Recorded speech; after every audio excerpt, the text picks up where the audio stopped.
ரணில் விக்ரமசிங்கே அவர்கள் வந்திருந்த போது நீங்கள் மேடையில் சொல்லியிருந்தீர்கள், நாங்கள் ஒரு இலங்கையர் என்று சொல்லி ஒரு பெருமையாக சொல்லக்கூடிய ஒரு தருணத்தை ரணில் விக்ரமசிங்கே உருவாக்கி இருக்கிறார். அவர் ஒரு ஆளுமை மிக்கவர் என்று சொல்லி, இப்போ அவர் மீது உங்களுக்கு இருந்த அந்த நல்ல அபிப்பிராயம் இன்று இல்லையா? நல்ல அபிப்பிராயம் இன்னும் இருக்கிறது. ஆனால் என்ன பிரச்சனை, அவர் வெற்றி பெறக்கூடிய வாய்ப்பு கிடையாது. தமிழ் மக்களுக்கு இருக்கும் இன்னொரு சவால் தமிழ் பொது வேட்பாளர். தமிழ் வேட்பாளருக்கு யாரெல்லாம் வடக்கில் இருக்கிறார்களோ அவர்கள் எல்லோரும் கொஞ்சம் கொஞ்சமாக காலை வருடுவார்கள். கிழக்கு மாகாணத்திலே கூட அவ்வளவு பெரிய ஒரு வாக்கு வங்கி அவருக்கு இல்லை. பெரும்பான்மையாக இருக்கும் தமிழ் மக்கள் விடுதலை புலிகள் கட்சி மற்றும் வியாழேந்திரன் ராஜாங்க அமைச்சர் இவர்களுக்கு என்று சொல்லி ஒரு ஆதரவு இருக்கிறது தானே? எனக்கு தெரியாது எவ்வளவு தூரம் கௌரவ பிரதி அமைச்சருடைய நண்பர் பிள்ளையானவர்கள் இதிலே தொடர்ந்து வேலை செய்வார் என்று.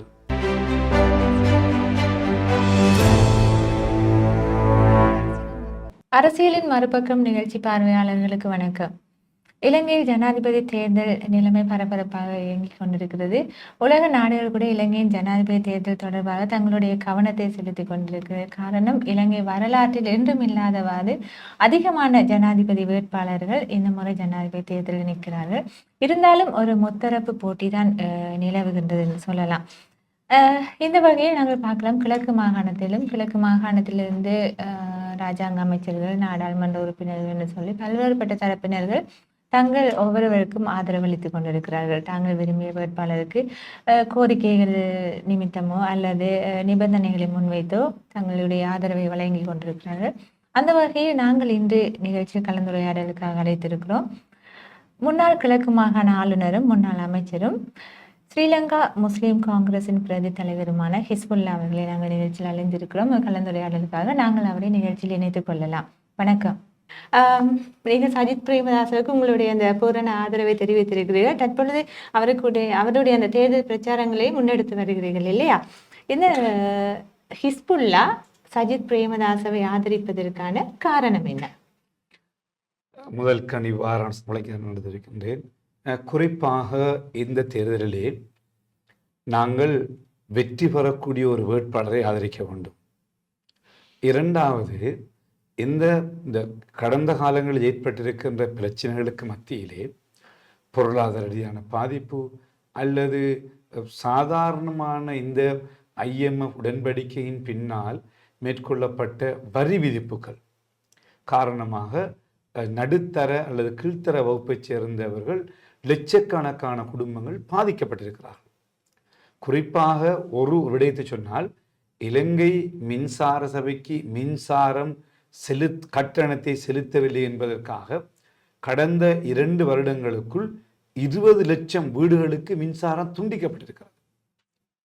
ஆகவே அந்த துண்டிக்கப்பட்டது மாத்திரமல்ல, 6 மாச காலம் கொடுத்தும் மீண்டும் அந்த நிலுவையை செலுத்தாத காரணத்தினால் அவர்களுடைய வீடுகளில் இருக்கின்ற அந்த பொருட்களை, மின்சார சபைக்கு பொருட்களை கலட்டுமாறு உத்தரவிட்டு போன போது பல பிரச்சனைப்பட்டு அவர்களை போலீஸ் பாதுகாப்போடு கலட்டுகின்ற ஒரு நிலைமையை நாங்கள் நாட்டிலே பார்க்கிறோம். ஆகவே இந்த அளவு பாரதூரமான இந்த நிலைமைகளிலே தான் நாங்கள் ஒரு நாட்டிலே பொருளாதார பிரச்சனையை தீர்க்க வேண்டும், அதே நேரம் சாதாரண மக்களுடைய வாழ்க்கை செலவை குறைத்து ஒரு பொருத்தமான ஒரு பொருளாதாரத்தை கட்டி எழுப்பக்கூடிய ஒருவரை அடையாளம் காண வேண்டும் என்று நாங்கள் பார்த்தோம். அது மாத்திரமல்ல, சஜித் பிரேமதாஸ் அவர்கள் முன்னாள் அமைச்சர், ஒரு ஜனாதிபதியினுடைய புதல்வர், அவரை போன்று இவர் மிக சிறப்பாக இயங்கக்கூடிய ஒருவர், மிக சுறுசுறுப்பான ஒருவர், ஒரு இளம் வயதை சேர்ந்த ஒருவர். இப்படி பல விடயங்களோடு பொருளாதார நிபுணர்கள், நாட்டிலே இருக்கின்ற மிக முக்கியமான பொருளாதார நிபுணர் சொல்லுகின்ற ஈரான் விக்ரமநாயக்க, ஹர்ஷா, அதே போன்று கபீர் ஹாஷிம் போன்ற பொருளாதார நிபுணர்கள், அது எக்ஸ்பர்ட்ஸ் இன் ஸ்ரீலங்கன் பாலிடிக்ஸில், அவங்களெல்லாம் சேர்ந்திருக்கிற இந்த அமைப்பு என்ற அடிப்படையில் தான் இந்த நாட்டை கட்டி எழுப்பதற்கு ஒரு பொருத்தமானவர் சஜித் பிரேமதாஸ் அடையாளம் கண்டு நாங்கள் அவரை ஆதரிக்கின்றோம். இப்பொழுது நாட்டை கட்டியெழுப்பக்கூடிய ஒரு பொருத்தமான தலைவர், அது மட்டுமில்லாமல் ஒரு வெற்றி பெறக்கூடிய வாய்ப்பு அதிகமாக இருப்பவர் சஜித் பிரேமதாஸ் என்பதை தாண்டி அவரை நீங்கள் ஆதரிப்பதற்கு உங்களுக்கு ஏதும் ஒப்பந்தங்கள் அல்லது ஏதாவது பேச்சுவார்த்தைகள் இடம்பெற்றிருக்கிறதா? நாங்கள் பேச்சுவார்த்தை இடம்பெற்றிருக்கின்றோம். எந்த விதமான ஒப்பந்தமும் கிடையாது. நான் அறிந்தவர்கள் யாருடைய எந்த ஒப்பந்தமும் செய்யவில்லை. யாராவது ஒப்பந்தம் செய்து கொண்டிருக்கின்றால் அது நான் நினைக்கவில்லை அது எவ்வாறான ஒப்பந்தங்கள். ஆனால் பேச்சுவார்த்தைகளிலே நாங்கள் பேசிக்கொண்டோம், அது பேசிக்கொண்டோம். அப்படி எல்லோரும் பேசியதாக நாங்கள் அறிகிறோம். பலரும் அவங்களுடைய கோரிக்கைகள் விஷயங்களை நாங்களும் எங்களுடைய கோரிக்கைகள், முஸ்லீம் சமூகம் தொடர்பான பல பிரச்சனைகள், காணி பிரச்சனைகள், நிர்வாக நிதியார் பிரச்சனைகள், எங்களுடைய அதிகார பரவலாக்களே எங்களுக்கு வர வேண்டிய பங்கு தொடர்பாக நாங்கள் பேசியிருக்கிறோம். அவர் நியாயமானவற்றை எல்லோரோடும் கலந்து ஆலோசித்து, அவர் எப்போதுமே அவரிடத்தில் இருக்கிற பழக்கம், எதை எடுத்தாலும் அவருடைய தீர்மானம் எடுக்க மாட்டார், கலந்து ஆலோசிப்பார். அது வழக்கமாக நான் போய் கேட்டாலும் அது பக்கத்தில் இருக்கிற கிராமங்கள் அல்லது பக்கத்தில் இருக்கிறவர் அல்லது இன்னொரு கட்சியோடும் கலந்து ஆலோசிப்பார், இதில் என்ன பிரச்சனை இருக்குது என்று. அவருடைய பழக்கமான விஷயம். ஆகவே நான் எல்லோரோடும் கலந்து ஆலோசித்து பேச்சுவார்த்தைகளின் மூலம் உங்களுடைய பிரச்சனைகளை தீர்க்க முடியும், நியாயமான விடயங்களை நான் உங்களுக்கு தருவேன் என்று அவர் சொல்லியிருக்கிறார். அதைவிட அவர் இதுவரை யுத்தம் முடிந்து இதுவரையில் எந்த ஒரு அரசாங்கத்தை ஆண்ட கட்சியும் நாங்கள் 13ஆம் சரத்தை அமல்படுத்துவோம் என்று முழுமையாக சொல்லவில்லை. இவர் அவருடைய விஞ்ஞாபனத்திலே சட்டத்திலே 13ஆம் திருத்தம்ங்கிற சட்டத்திலே என்ன சொல்லப்பட்டிருக்கிறதோ சட்டத்தை அமல்படுத்துன்னு சொல்லியிருக்கிறார். அது எங்களுக்கு மிக பெரிய ஒரு விஷயம். அது ஆகவே அவ்வாறான ஒரு மெனிஃபெஸ்டோவிலே சொன்னொருவர் தான் அவர். மற்றவர்கள் ஏதாவது ஒரு கண்ணா வச்சு தான் அவருடைய தேர்தல் விஞ்ஞாபனத்தோடு சொல்லியிருக்கிறார். ஆகவே எங்களை பொறுத்த வகையிலே அவ்வாறான விஷயங்கள் அவரிடத்திலே நாங்கள் கண்டோம். ஆகவே நாங்கள் அவரை ஆதரிப்பதற்கு தீர்மானித்தோம். அதே போல இப்போ முஸ்லீம் காங்கிரஸ் சஜித் பிரேமதாசவை ஆதரிக்கிறது. அதையும் தாண்டி நாங்கள் ஹிஸ்புல்லா சஜித் பிரேமதாசவை ஆதரிக்கிறார், அவர் மீது இப்படி ஒரு நல்ல அபிப்பிராயத்தை வைத்திருக்கிறார். அவ்வாறு இருக்கும் பொழுது அப்படி என்று சொன்னால் நீங்கள் உங்களுடைய அந்த பல்கலைக்கழகத்தை திரும்பி பெறுவதற்கு ரணில் விக்ரமசிங்கே அவர்களை பயன்படுத்தி கொண்டிருக்கிறீர்களா? இது பல்கலைக்கழகம் என்னுடைய சொந்த ப்ராப்பர்ட்டி, என்னுடைய பல்கலைக்கழகம். அதை முன்னாள் ஜனாதிபதி கோட்டபாய ராஜபக்ஷ COVID-19 அந்த குவாரண்டைன் சென்டராக அதை பிரகடனம் செய்திருந்தார். அவர் அதை குவாரண்டைன் சென்டர் முடிந்தவுடன் எங்களுக்கு தருவதாக உறுதியளித்திருந்தார். இருந்தாலும் அது உறுதியளித்து அது சம்பந்தமாக நாங்கள் முன்னாள் ஜனாதிபதி மஹிந்த ராஜபக்சேயினூடாக நான் பேசி கொண்டிருக்கின்ற போதே அவர் நாட்டை விட்டு ஓட வேண்டிய சூழ்நிலை ஏற்பட்டது. பின்னர் நான் ஜனாதிபதியாக வந்த கௌரவ ரணில் விக்ரமசிங்கே அவர்களோடு நான் பேசினேன். அவருடைய நீண்டகால நண்பர், எனக்கு 1985ஆம் ஆண்டு முதல் அவரை தெரியும். நான் பாராளுமன்றத்துக்கு வருவதற்கு முன்பே நான் தேசிய இளைஞர் செயல்மன்றத்துடைய தலைவராக இருந்தேன். அப்போது அவர் இளைஞர் விவகார அமைச்சராக இருந்தார். அவருடைய நீண்ட கால கிட்ட 40 ஆண்டுகளுக்கு கிட்டத்தட்ட அவருடைய நண்பர், நன்றாக தெரியும் எனக்கு அவரை. அவர் ஜனாதிபதியாக வந்தவுடன் அவரிடத்திலே வச்சு, என்றால் அவர் பிரதமராக இருக்கின்ற போது நல்லாட்சி அரசிலே அது ஈடுபட்டதன் பின்னர் அந்த அரசாங்கத்திலேயே இதை ஒப்படைக்க வேண்டும் என்று அமைச்சரவையிலே பேசி வருவர். ஆகவே அவரோடு பேசி S that has to be given, தரப்பட வேண்டும், உடனடியாக அதுக்கான அறிவுறுத்தலை வழங்கினார். நாங்கள் அதன் பிரகாரம் அவர் ஜனாதிபதி என்ற அடிப்படையுடைய கடமையை அவர் செய்தார். அதன் பின் அவருக்கு நன்றி செலுத்துவதற்காக நான் அவரை அழைத்து வந்து கௌரவித்து நாங்கள் மிக பிரமாண்டமான ஒரு நிகழ்வை நடத்தி திறந்து வைத்தோம். அதற்காக அந்த சந்தர்ப்பத்தில் நான் அவருக்கு உங்களுக்கு ஆதரவளிப்பேன் என்று நான் சொல்லவில்லை. அவர் என்னிடத்தில் அவர் ஆதரவளிக்க வேண்டும் என்று கேட்கின்ற போதெல்லாம் நான் முஸ்லீம் காங்கிரஸோடு பேசி முஸ்லீம் காங்கிரஸோடு நாங்கள் பேசுவோம், முஸ்லீம் காங்கிரஸோடு தான் நாங்கள் வர வேண்டும் என்று நான் சொல்லியிருந்தேன். ஆகவே நான் ஒருபோது சந்தர்ப்பத்திலும் அவருக்கு நான் ஆதரவளிக்கவும் இல்லை, அல்லது அவர் அதற்காக எனக்கு தரவும் இல்லை. அதற்கு அவ்வாறு நன்றி கடனும் அப்படி ஒன்று, இது நன்றி கடன் என்பது வேறு, இது ஒரு பொதுப்பணி என்பது வேறு. இன்று நான் சிந்திப்பது நாடு, எங்களுடைய பிரச்சனைகள், தீர்வு, எதிர்கால பற்றி நாம் சிந்திக்கின்றோம். ஆகவே இது ஜனாதிபதி ரணில் விக்ரமசிங்கேக்கு நன்றி தெரிவிக்க வேண்டும் என்பதற்காக நான் என்னுடைய சொந்த விஷயத்துக்காக நான் ஒரு பொதுவான விடயத்தை பற்றி புறக்கணிக்க முடியாது. ஆகவே பொதுவான ஒரு விடயம் சஜித் பிரேமதாஸ் அவனுடைய வெற்றி இந்த நாட்டிலே நிரந்தரமான சமாதானத்துக்கும் நிரந்தரமான அபிவிருத்திக்குமான ஒரு வெற்றி. அதிலும் குறிப்பாக அவர் ஒரு உறுதிமொழியை வழங்கியிருக்கிறார். நாங்கள் வடகிழக்கு மாகாணத்துக்கு யுத்தத்துக்கு பின்னர் உரிய முறையிலே அபிவிருத்தி செய்யப்படவில்லை, போதுமான அளவு அபிவிருத்தி நடக்கவில்லை, குறிப்பாக தொழில்துறையை முன்னேற்றுவதற்கான எந்த ஒரு முயற்சியும் ஈடுபடவில்லை. ஆகவே நான் வெளிநாட்டு நன்கொடையாளர்கள், குறிப்பாக இலங்கையைச் சேர்ந்த ஆயிரக்கணக்கானவர்கள், லட்சக்கணக்கானவர்கள் வெளிநாடுகளில் மிக உயர்ந்த நிலையில் இருக்கார். குறிப்பாக தமிழ் தனவந்தர்கள், தமிழ் அங்கே போய் தமிழ் சகோதரர்கள் யாழ்ப்பாணம் மட்டக்களப்பை சேர்ந்தவர்கள் வெளிநாடுகளிலே போய் மிகப்பெரிய உலக கோடீஸ்வரர்களாக இருக்கிறார்களே அவர்களையெல்லாம் கொண்டு வந்து இந்த நாட்டில் அவர்களை முதலீடு செய்ய வைத்து வடகிழக்கை கட்டி எழுப்பதற்கான நன்கொடையாளர் ஒரு மகாநாட்டை நான் நடத்துவேன் என்று சொல்லியிருக்கிறார். அது எங்களை சொல்லும் அந்த விடயத்தில் சஜித் பிரேமதாச சொல்லியிருக்கிற இந்த வெளிநாட்டில் இருக்கும் தனவந்தர்களை கொண்டு வந்து தான் இங்குள்ள விடயங்களை அவர்களிடம் பொறுப்பு கொடுத்து அந்த அபிவிருத்தியை செய்வேன் என்று சொல்லி. ஆனால் அந்த இப்போ வெளிநாட்டில் இருக்கும் தனவந்தர்களை இங்கு கொண்டு வந்து நம்முடைய நாட்டில் இருக்கும் பொறுப்புகளை அவர்களிடம் கொடுத்து அதை முன்னேற்றுவது என்பது எவ்வளவு தூரம் நடைமுறை சாத்தியம் என்று நீங்கள் நினைக்கிறீர்கள்? அந்த உதாரணமாக பொறுப்பு கொடுத்தது என்பது இப்படித்தான். உதாரணமாக பாடசாலைகள் அபிவிருத்தி, உதாரண மட்டக்களப்பு மாவட்டத்திலே ஒரு 14 பிரதேச செயலகங்களுக்கு உதாரணமாக 14 பிரதேச செயலகங்கள் இருக்கிறது. ஒரு பிரதேச செயலகத்துக்கு ஒரு பாடசாலையை முன்னேற்ற வேண்டும். சகல வளங்களும் கொண்டு ஒரு பாடசாலையாக முன்னேற்றம் என்றால் சில வழியில் ஒரு பாடசாலைக்கு 100 மில்லியன் ரூபாய் உதாரணத்துக்காக செலவதனால் 14 பாடசாலைக்கும் 1400 மில்லியன் 1.4 பில்லியன் ஆல்மோஸ்ட் $4 மில்லியன் எங்களுக்கு தேவை. அது வெளிநாட்டிலே இருக்கிற ஒரு இத்தனை கோடீஸ்வரர்கள் தமிழ் குறிப்பாக தமிழ் சமூகத்தைச் சேர்ந்தவர்கள் நிறைய பேர் இருக்கிறார்கள். நாங்கள் டயஸ்போராக்கள் சொல்லலாம்.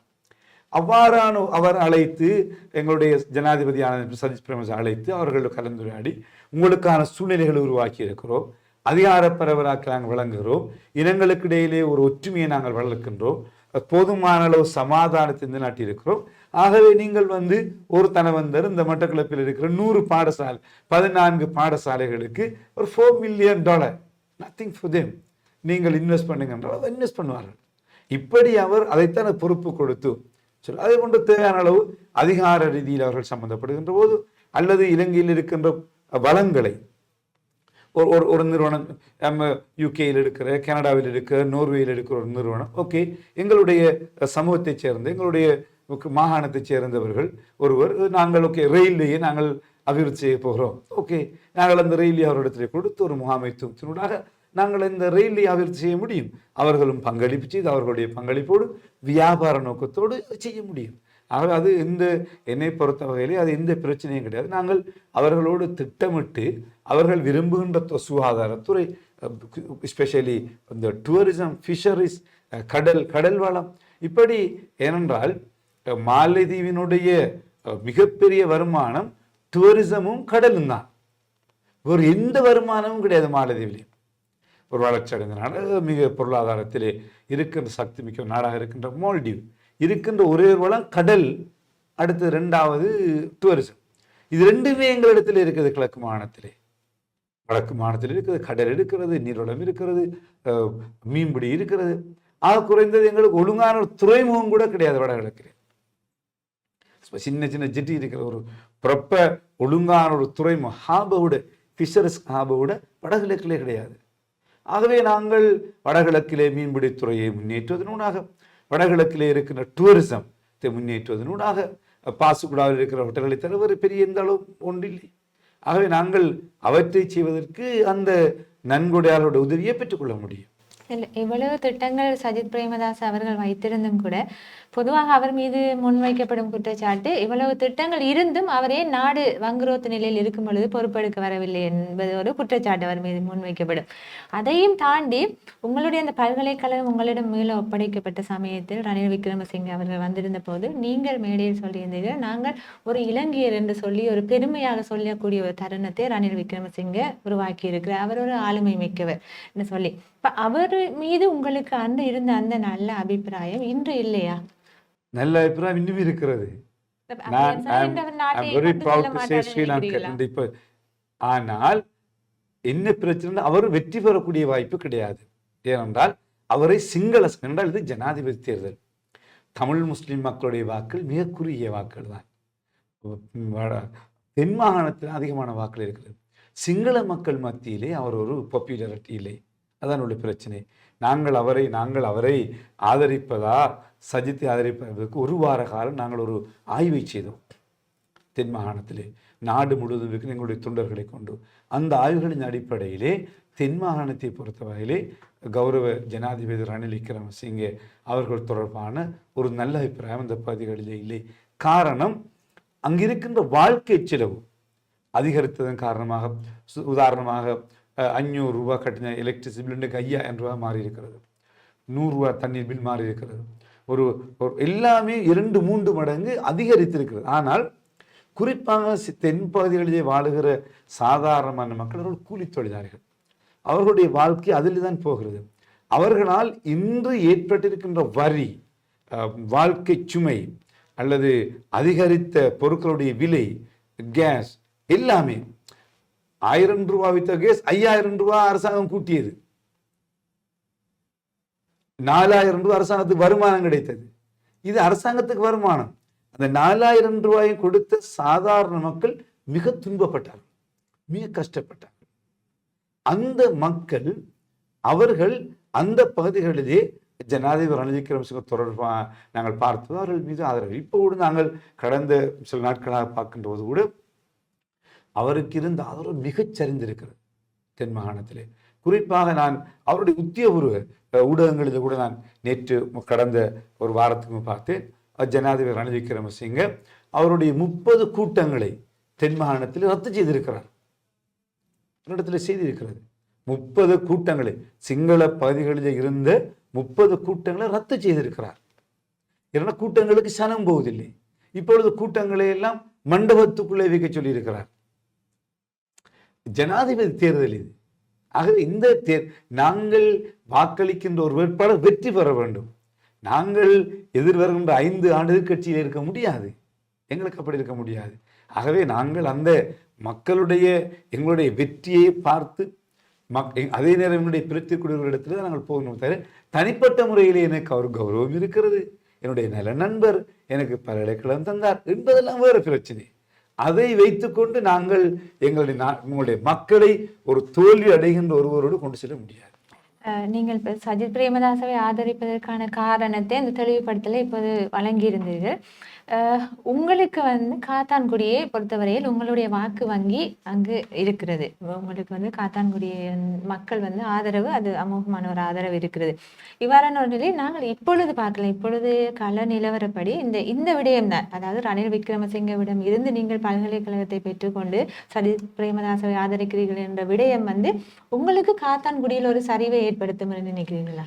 எந்த சரிவும் கிடையாது. என்னுடைய ஒரு வாக்கு கூட சரிவு ஏற்படவில்லை.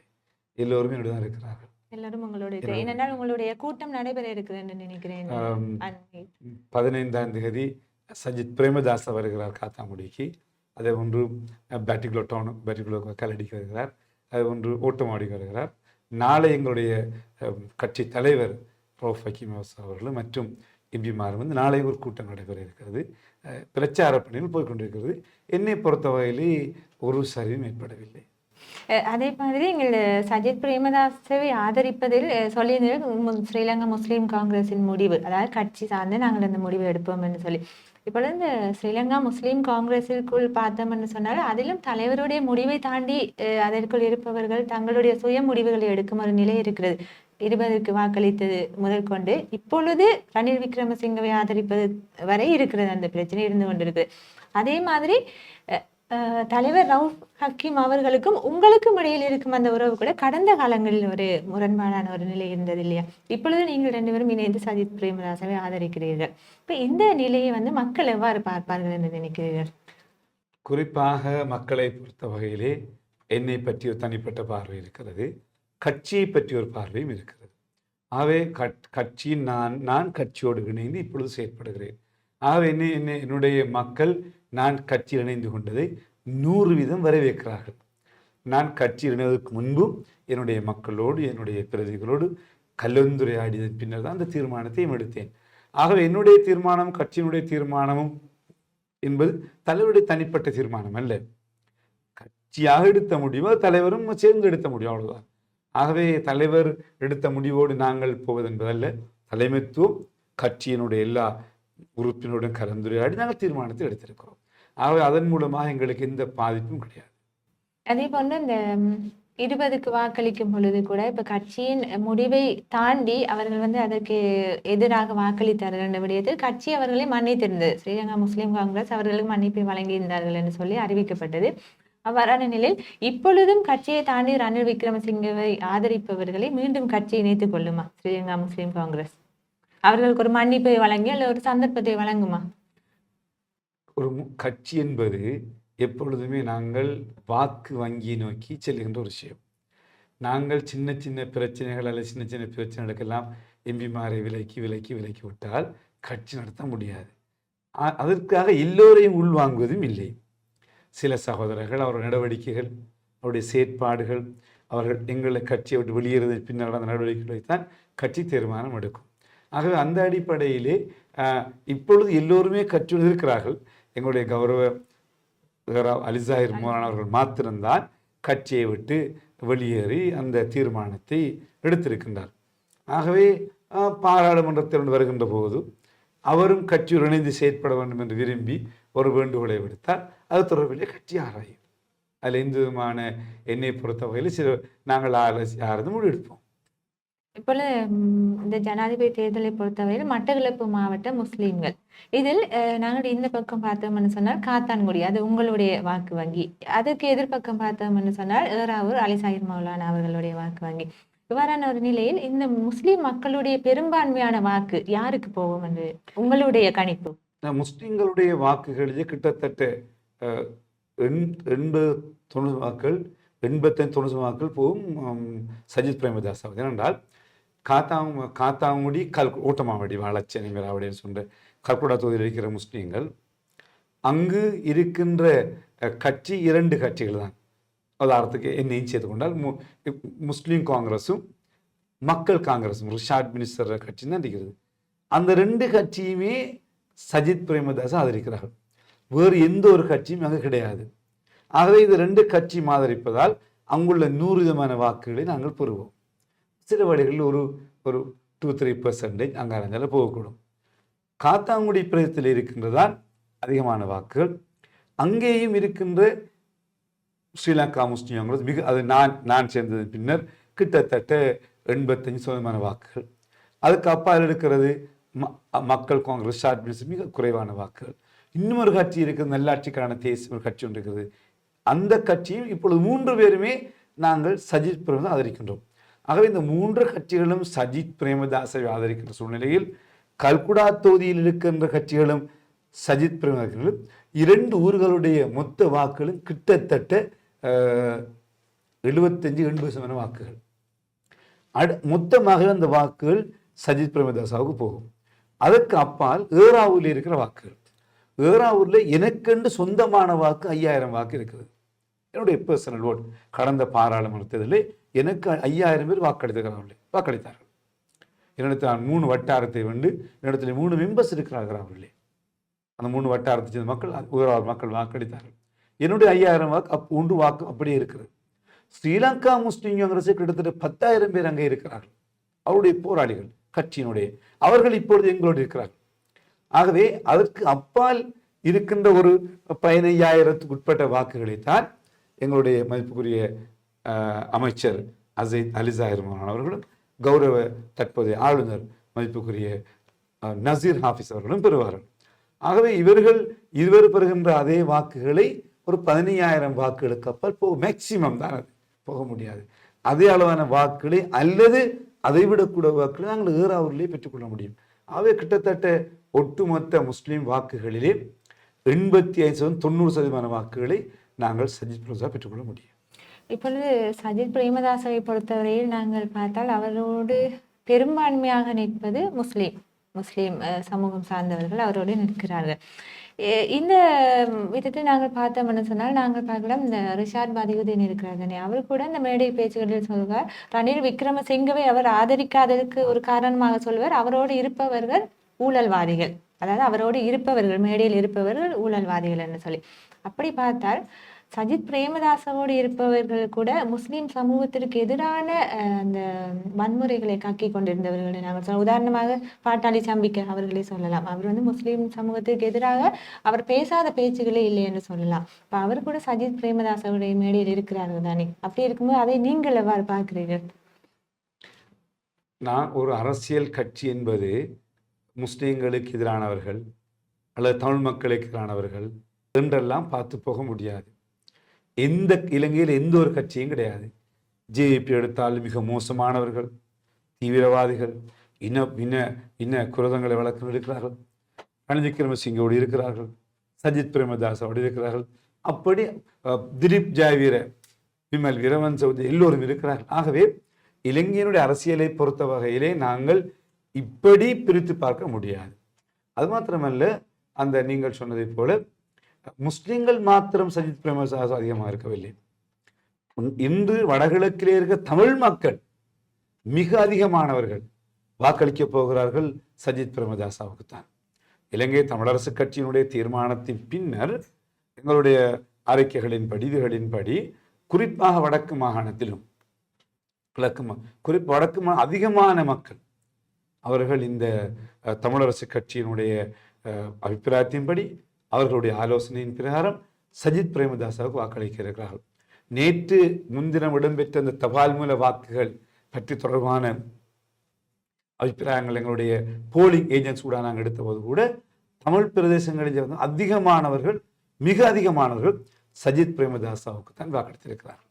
ஆனால் தமிழ் பிரதேசங்களை பொறுத்தவரையில் தமிழரசு கட்சியின் முடிவு என்பதை தாண்டி தமிழ் மக்களுக்கு இருக்கும் இன்னொரு சவால் தமிழ் பொது வேட்பாளர். அவர் அங்கு இறக்கப்பட்டிருக்கிறார் இல்லையா? அது ஒரு சவாலாக இல்லையா சஜித் பிரேமதாசாவுக்கு? இல்லை, ஏனென்றால் நாங்கள் எங்களுடைய கணக்கின்படி அவரை பெரிய அளவிலே தமிழ் பகுதிகளில் ஏற்றுக்கொள்வதாக இல்லை. குறிப்பாக வடக்கு மாகாணத்தில் நான் நினைக்கவில்லை மிக யாரும் வாக்களிக்க மாட்டார்கள், மிக குறுகிய வாக்களிப்பார்கள். ஏனென்றால் அவர்கள் இப்பொழுது அது தொடர்பில் எல்லோரும் கொஞ்சம் கொஞ்சம் காலை வாயிடுவார்கள். நீங்கள் இருந்து பாருங்கள், தமிழ் வேட்பாளருக்கு யாரெல்லாம் வடக்கிலே இருக்கிறார்களோ அவர்கள் எல்லோரும் கொஞ்சம் கொஞ்சமாக காலை வாரிடுவார்கள். கடைசியிலே என்னுடைய நண்பர், என்னோட பாராளுமன்றத்தில் இருந்த அரியநேந்திரன் அவர்கள் மாத்திரம்தான் மிஞ்சுவார். கிழக்கு மாகாணத்திலே கூட அவ்வளோ பெரிய ஒரு வாக்கு வங்கி அவருக்கு இல்லை, அதை வாக்களிக்க போவதும் இல்லை. ஆகவே இறுதி நேரத்திலே அது ஒரு, என்னுடைய பார்வையிலே அது ஒரு மிகப்பெரிய ஒரு பெருமதியான ஒன்றாக அது மாறாது. ஆகவே தமிழ் மக்கள் அவர்கள் சிந்திப்பார்கள், வெறுக்கு வாக்களிப்பது நடக்கப் போகிறது. அரியநேந்திரனுக்கு பொது வேட்பாளருக்கு வாக்களிப்பதன் மூலம் அவர் எதை சாதிக்க போகிறார்? நான் 2 லட்சம் வாக்கெடுத்தேன், 3 லட்சம் வாக்கெடுத்தேன் சொல்லி என்ன பிரயோஜனம் இருக்கிறது? ஆனால் நீங்கள் சொல்வது பண்ணி இப்போ வடக்கை தாண்டி நாங்கள் கிழக்கை பார்த்தோம்னு சொன்னால் அரியநேத்திரன் பொது வேட்பாளராக நிற்கிறார். அவரையும் தாண்டி இங்கு பெரும்பான்மையாக இருக்கும் தமிழ் மக்கள் விடுதலை புலிகள் கட்சி, மற்றது வியாழேந்திரன் ராஜாங்க அமைச்சர், இவர்களுக்கு என்று சொல்லி ஒரு ஆதரவு இருக்கிறது தானே? அது ஒரு சவாலாக இருக்காதா சஜித் பிரேமதாசருக்கு? அது ஒரு சவாலாக இருக்கும். தொடர்ந்து அவர்கள் இயங்கினால், அவர்கள் தொடர்ந்தும் இந்த தேர்தல் களத்திலே அவர்கள் ரணில் விக்ரமசிங்கேக்கு ஆதரவாக செயற்பட்டால் மட்டக்களப்பு மாவட்டத்திலே மாத்திரம், ஏனைய பிரதேசங்களில் நாங்கள் நிறைய ஆய்வுகளை மேற்கொண்டோம். மட்டக்களப்பிலே மாத்திரம் எங்களுக்கு ஒரு சவால் இருக்கும். இருந்தாலும் அதையும் நாங்கள் சவாலாக ஏற்றுக்கொள்ளவில்லை. ஏனென்றால் இப்பொழுது தமிழரசு கட்சியினுடைய தீர்மானத்திலே இருக்கிறது மிக பெரும்பான்மையாக கௌரவ ராசமாணிக்கம் சாணக்கியன் வேலை செய்ய போகிறார் சஜித் பிரேமதாசாவுக்காக. தமிழரசு கட்சியினுடைய ஏனைய உறுப்பினர்கள், உள்ளூராட்சி மன்ற உறுப்பினர்கள், தலைவர்கள் வேலை செய்ய போகிறார்கள். ஆகவே அந்த வாக்குகளும் முஸ்லீம்களுடைய வாக்குகளும் கிட்டத்தட்ட நாங்கள் எதிர்பார்க்கின்றோம். குறைந்தது 60, 75,000, 80,000 வாக்குகள் நாங்கள் கொடுப்போம். மினிமம் நாங்கள் 80,000 வாக்குகளை கொடுப்பதற்கு வேலை செய்து கொண்டிருக்கிறோம் முஸ்லீம் பகுதிகளில். அந்த தமிழரசு கட்சி கிடைக்கின்ற வாக்குகளும் கிட்டத்தட்ட அதே அளவாக வருமாக இருந்தால் நாங்கள் மட்டக்களப்பிலே மிக உச்ச 1 லட்சம் வாக்கு வித்தியாசத்தை நாங்கள் வெற்றி பெறுவோம். இரண்டாவது விஷயம், எனக்கு தெரியாது எவ்வளவு தூரம் கௌரவ பிரதி அமைச்சருடைய நண்பர் பிள்ளையானவர்கள் இதிலே தொடர்ந்து வேலை செய்வார் என்று. ஏனென்றால் இந்த ரணில் விக்ரமசிங்கனுடைய அந்த தோல்வி என்பது இவ்வளவு உறுதிப்படுத்தப்பட்டிருக்கிறது. நாளுக்கு நாள் அந்த அவர்கள் மொட்டு கட்சியிலிருந்து பொதுஜன பெரமுன மொட்டு கட்சியிலிருந்து ரணில் விக்ரமசிங்கேக்கு சென்ற பல பாராளுமன்ற உறுப்பினர்கள் இன்று மீண்டும் அவர்கள் கட்சிக்கு போகாவிட்டாலும் எந்த ஒரு வேலையும் செய்யாமல் அமைதியாக இருக்கிறார். கிட்டத்தட்ட கணக்கெடுக்கும்படி 50 60 அளவிலான எம்பிக்கள் அமைதியாக இருக்கிறார். சில அமைச்சர்கள் நாங்கள் வேலை செய்ய ஒன்று பொறுப்படுத்தவர்கள் எந்த ஒரு வேலையும் செய்யாமல் இருக்கிறார்கள். ஆகவேதான் ஜனாதிபதி நேற்று 4 ராஜாங்க அமைச்சர்களை பதவி நீக்கம் செய்திருக்கிறார், வேலை செய்திருக்கிறார். இன்று அல்லது நாளை ஜனாதிபதி இன்னும் 4 பேரை பதவி நீக்கம் செய்வார். எங்களிருந்து பாருங்கள், தொடர்ந்து இவ்வாறு பதவி நீக்கம் நடக்கும். நேற்று ஆளுநர் ராஜினாமா செய்திருக்கிறார், இன்னொரு ஆளுநர் நியமித்திருக்கிறார். ஆனால் என்ன இதெல்லாம் என்றால் ரணில் விக்ரமசிங்க ஜனாதிபதியினுடைய அவருடைய நண்பர், அதுவல்ல பிரச்சனை. அவருக்கு சிங்கள மக்கள் மத்தியில் இருக்கிற செல்வாக்கு அல்லது சிங்கள மக்கள் மத்தியில் இருக்கிற ஆதரவை பற்றி தான் பேசுகிறேன். அந்த ஆதரவு குறைகின்ற காரணத்தினால் அவர் விரும்பாமலோ நாங்கள் விரும்பாமலோ அவருடைய தோல்வி நாளுக்கு நாள் உறுதிப்படுத்தப்பட்டு கொண்டு போகிறது. உதாரணமாக நேற்று நான் சில ஊடகங்களில் பார்த்தேன், இடத்துல இருக்கிறது தரலாம் உங்களுக்கு நீங்கள் போடுவதற்கு. ஒரு தென் மாகாணத்திலே ஒரு ஊரிலே ஒரு பஸ் ஸ்டாண்டுக்கு முன்னால் பெரிய கட் அவுட் வைக்கப்பட்டிருந்தது. ஜனாதிபதி ரணில் விக்ரமசிங்க கட் அவுட், ஒரு கூட்டத்துக்காக வைக்கப்பட்ட ஒரு கட் அவுட், ஜனாதிபதி கட் அவுட். நூற்றுக்கணக்கான மக்கள் ஊர்வலமாக வந்து பெரிய ஆர்ப்பாட்டம் செய்து அதனை அப்படியே பிச்சு கலட்டி உடைத்தெறிகிறார்கள். இது நேற்று நாட்டின் தென்பகுதிகளிலே பல இடங்களிலே பகிரங்கமாக பகல் நேரத்திலே இடம்பெற்றிருக்கிறது. இது எதனை காட்டுகிறது என்றால், இப்பொழுது சிங்கள மக்கள் 2 வேட்பாளர்கள் தான் விரும்புகிறார்கள். நான் கூட ஆரம்பத்திலே நாமல் ராஜபக்ஷ அவரை வேட்பாளராக போட்டதன் பின்னர் அதிகமான வாக்குகளை எடுப்பார் என்று நான் நினைத்தேன். ஆனால் அது அப்படி அல்ல. அவருடைய வாக்கு வங்கி மிக குறைந்திருக்கிறது. நிறைய மக்கள் கூட்டங்களுக்கு யாரும் போவதாக இல்லை. கடைசியிலே மஹிந்த ராஜபக்ஷ என்ற ஒரு ராஜா மாதிரி இருந்தவர், முன்னாள் ஜனாதிபதி, சின்ன ஜனாதிபதி தேர்தல் பிரச்சார கூட்டம் சின்ன மண்டபங்களில் நடந்து கொண்டு போகிறது. இப்பொழுது எந்த ஒரு பகிரங்க கூட்டங்களும் இல்லை. ஏனென்றால் மக்கள், சிங்கள மக்கள் 2 வேட்பாளரை வச்சிருக்கிறார்கள். ஒன்று சஜித் பிரேமதாச, அடுத்து அனுரகுமார். நாங்கள் சிங்கள பகுதிகளிலே நாங்கள் கடந்த 2-3 நாட்களோடு நான் தனிப்பட்ட முறையில் சில ஆய்வுகளை மேற்கொண்ட போதும் கிடைக்கின்ற முடிவுகள் என்னென்றால், சிங்கள மக்கள் மத்தியிலே சஜித், அனுரா, இதை தவிர வேறு யாரையும் அவர்கள் கணக்கெடுப்பதாக தெரியவில்லை. ஆகவே இந்த தேர்தல் களத்திலே விரும்பாமல் அவர்கள் ஒரு மிக படுதோல்வியைத்தான் அடைய வேண்டி ஏற்படும். இந்த தோல்வி அடைய போகிறார்கள். அமைச்சர்கள் எல்லாம் அமைதியாகிறார்கள். சிலரை ஜனாதிபதி நீக்கி கொண்டு போகிறார். ஜனாதிபதியுடைய கூட்டங்கள் ரத்து செய்யப்பட்டிருக்கிறது.